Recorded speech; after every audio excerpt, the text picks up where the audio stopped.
So, how are you finding it here? You having a good time in Spain? Right, it's great, yeah. It's really beautiful when you get to the quiet places, you know. I like the ants. Around 2 years ago, I discovered my favorite film of all time, which is Morvern Callar, directed by Lynne Ramsay. It's a Scottish film starring the English actress Samantha Morton. And she plays a young woman living in a somewhat fictional, unnamed, but intended to be a fictional version of the port of Oban in Scotland. And she wakes up on Christmas morning to find that her boyfriend has committed suicide and left a suicide note and some Christmas presents for her, indicating that he would like her to publish his novel, and he left her money for his funeral. And it's about her as she decides to go through, deal with her life after that, and the profound sense of alienation she feels from the world, and the kind of journey she goes on to try to find some meaning and purpose in her life. And I absolutely love this movie. And it's a film that I find is often misunderstood by people. They find her to be a sociopath or somewhat evil or despicable character. Many people understand it, but it is also a common enough sentiment that I feel the need to mention it online, that Morvern is a disgusting character who is hedonistic and doesn't care about other people. And I'm going to push back on that in this video. Is one of my purposes. But the main thing about this video is that Morvern Callar is based on the 1995 novel of the same name, written by Alan Warner. I have a copy of that here. And I feel that there are not that many people that have read the entire novel and watched the film close to one another. And I feel that way because the comments you'll see online, that are some of which are highly upvoted, that compare the two, will often say that the adaptation is very different from the novel. And they'll also often say that, for example, a common refrain I hear is that Morvern in the book is a lot less likable than Morvern in the film, and that the author of the book does not like Morvern as a character, and he wrote her in an unsympathetic light. And I think that these are both preposterous statements. I think that Morvern in the book is just as likable, if not more, than the Morvern in the film. Both are fantastic. I will first say that the book is excellent. The film is excellent. I think I would probably prefer the film just because it's my favorite film of all time. And the ending, I think, is a little bit more perfect than the ending in the novel. But I think that Morvern in both book and film is a very sympathetic character. And I think that the author writes Morvern with a deep sense of love and solidarity. And I don't think that he does not... I think that stating that he does not like Morvern, or that Morvern is a disgusting, hedonistic party girl who doesn't care about others, is also a preposterous, horrible misreading of the novel. And also in this book, I'm going to talk about, because after reading this book, which I read about 6 months ago, I decided Alan Warner's pretty cool. So let me grab it from over here. I read the Morvern Callar sequel, These Demented Lands. Bizarre book. It's kind of like if Morvern went to an island that was like Mad Max, but it's also very good. And then I went on to read The Sopranos, also by Alan Warner. And The Sopranos recently, in 2019, got its own film adaptation called Our Ladies. And I watched that after reading The Sopranos, and I think Our Ladies is a horrible, horrible adaptation of The Sopranos, and not a very good film in its own right. So I'm going to talk about why that is, and why, even though Our Ladies takes the plot from The Sopranos very, very similar, and follows it very, very closely, much closer than the film Morvern Callar follows the book Morvern Callar. But The Sopranos completely gets wrong the essence of the book. Our Ladies completely gets wrong the essence of the Sopranos novel, whereas Morvern Callar, the film, completely captures the essence of this debut novel that Alan Warner wrote. And so to start, I'm just going to read the opening page of Morvern Callar to get a little bit of a sense. And I will say that this is written in somewhat of a Scots dialect. It's not as thick Scots as something like Trainspotting, but I'm not going to try to do a Scottish accent. And when I read, I phonetically sound out I don't do a Scottish accent. So I'm just going to read it as I would read it as a Alaskan American.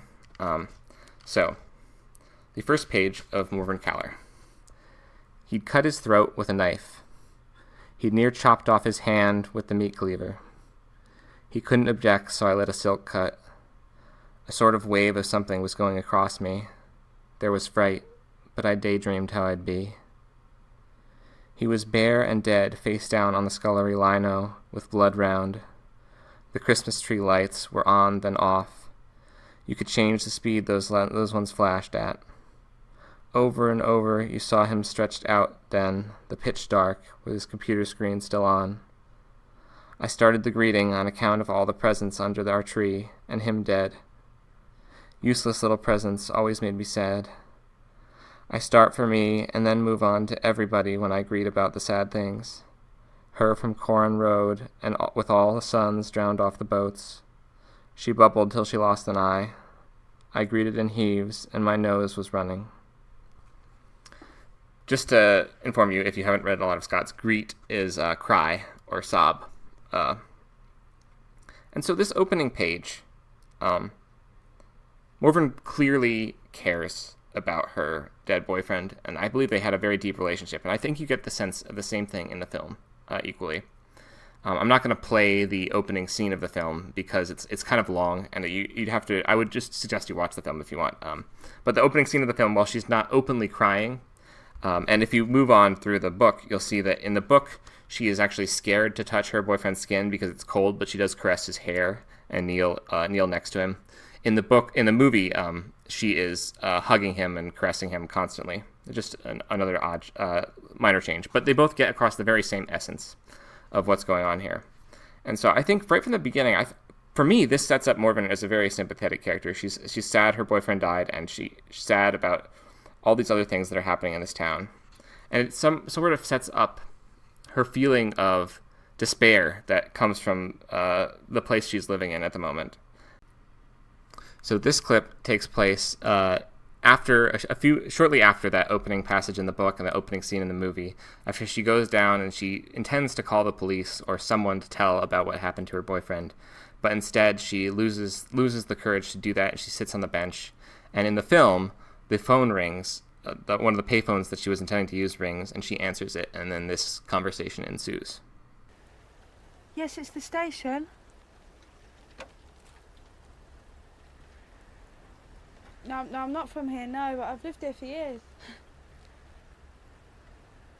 I was going to make a call.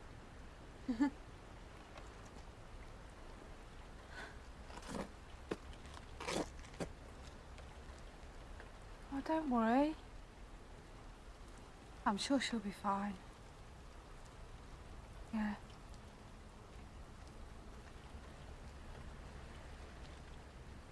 Okay then. Okay, thanks a lot. Bye. Bye. Merry Christmas. I have a list of little quotes to kind of show that I find Morvern to be a deeply caring and sympathetic character, despite some of the actions she takes later on. This is her at her job at the supermarket, and her describing the day before she starts wandering around with Lana, which you'll see in the film. There's a little bit more of the supermarket in the book. After service, me and Smiler let the section run down, but Creeping Jesus made us stock up just before the superstore shut, so there would be tons to take off after the shoppers left, though we weren't paid a penny after close down. I could see Smiler going to go mental, so as I nodded to him to leave when the voice told the shoppers to go. She cares enough about her coworker to clean up afterwards, even when she's going to have to do the work herself, and just because he's going to get upset.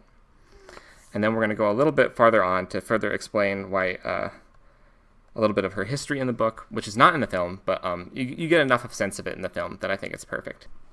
She has this glitter in her knee that was from when she cut her, she slid across the floor and cut her knee open, and there was glitter on the floor.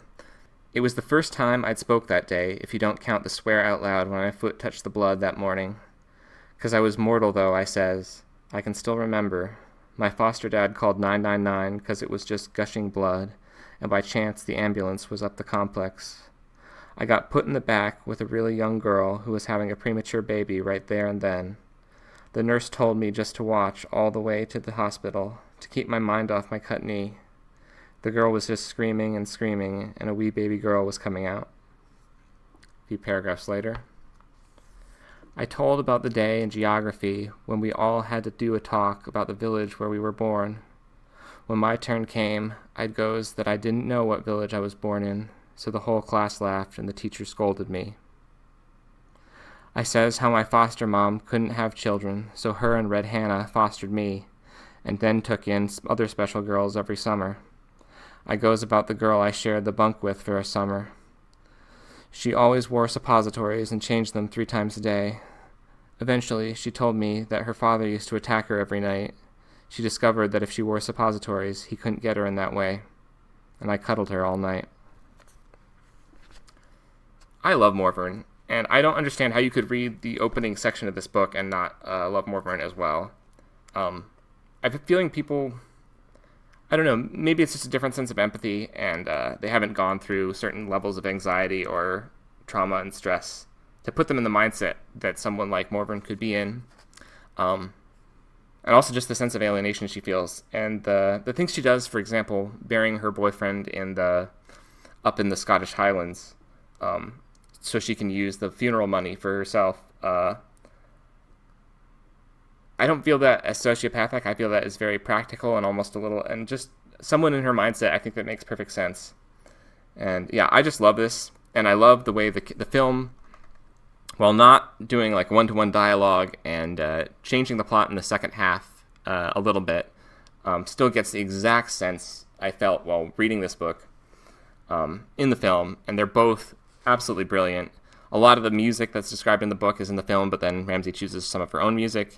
And it's just a perfect adaptation, I think. I think you can't get much more perfect of an adaptation of a book from a novel than I think Morvern Callar does, despite not being a literal one-to-one adaptation. And I think that changes are necessary to get things across in a film medium. So let's talk about The Sopranos. So after he wrote his bizarre sequel to Morvern Callar, the third novel that Alan Warner wrote is The Sopranos. Not anything to do with the HBO series of the same name. The Sopranos is the story about a group of Scottish girls who are about to graduate from a Catholic high school in Oban, the same port. They call it the port. It's the same fictional version of Oban as is used for the Morvern Callar. And they take a trip to Edinburgh for a choir competition, and it's 24 hours in these girls' lives. Just like with Morvern Callar, there's some backstory told about each of the girls at certain points.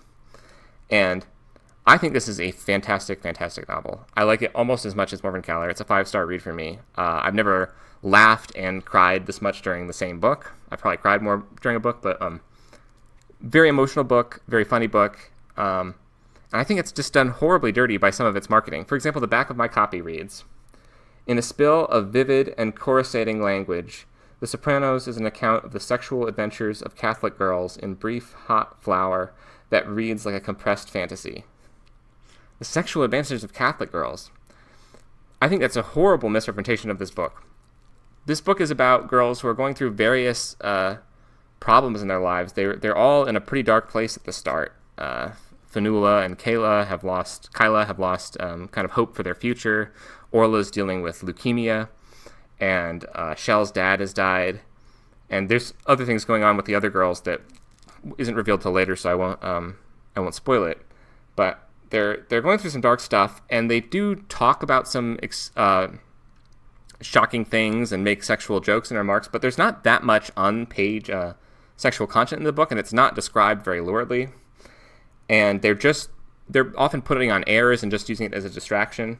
And there's some ridiculous stuff that gets up to it. It is a funny book. I can see why people compare it to Dairy Girls, especially the sequel to this book, which I'll grab over here. The Stars in the Bright Sky is a much more upbeat, much more funny book that is closer to something like a Dairy Girls or a classic comedy.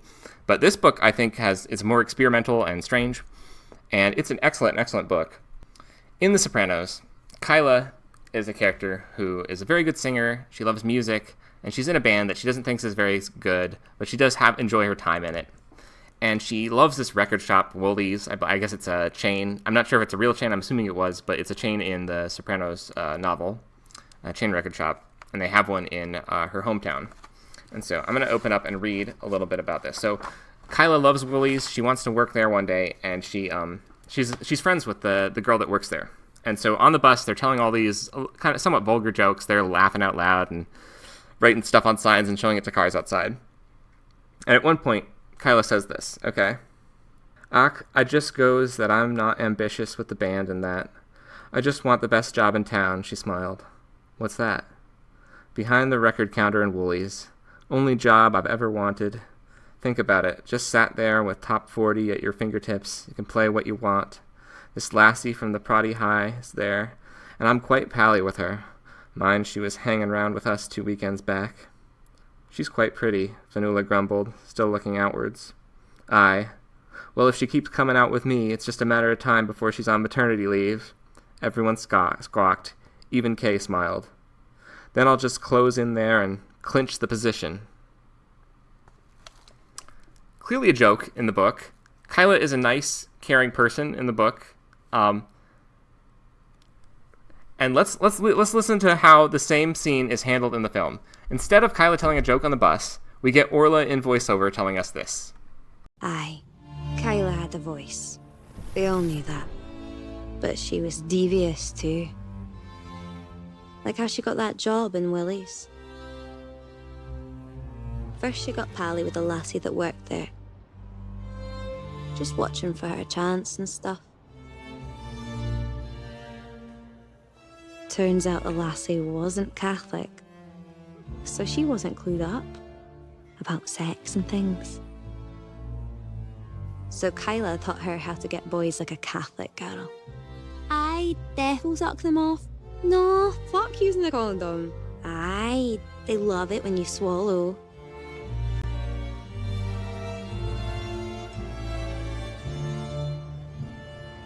The plan goes brilliant. She's pregnant in double time. And Kyla's there, all innocent, and saying, so who's gonna take over when you're on maternity leave?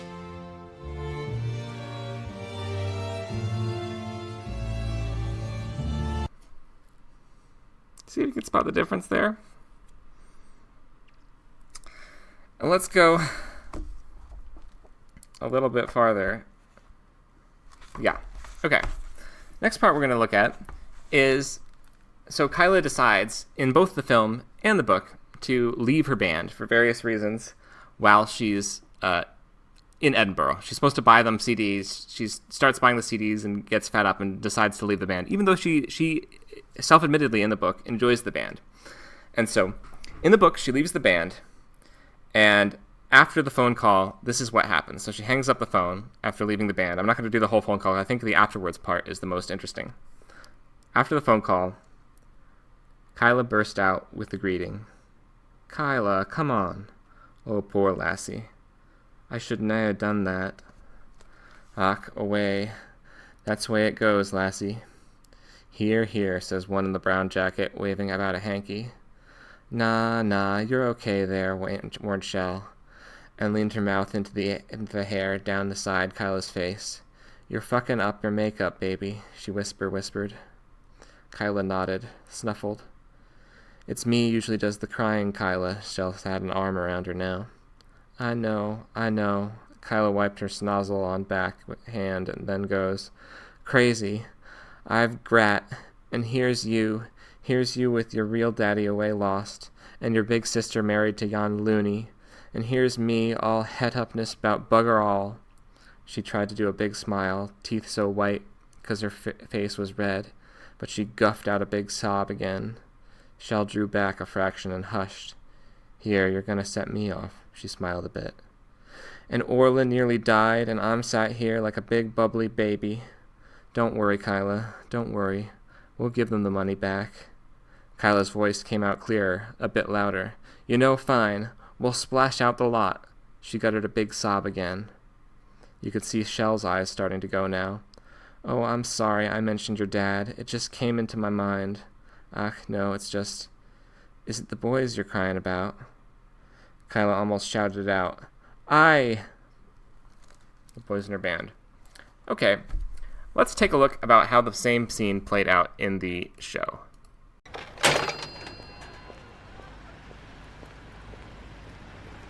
The whole band? Ah, you know boys.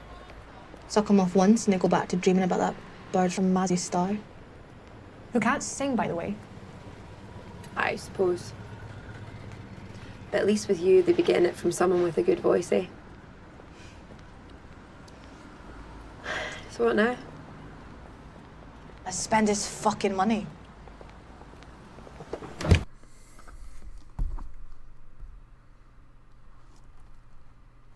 Just to give you a sense of the tone of the novel, let me read out one of my favorite passages.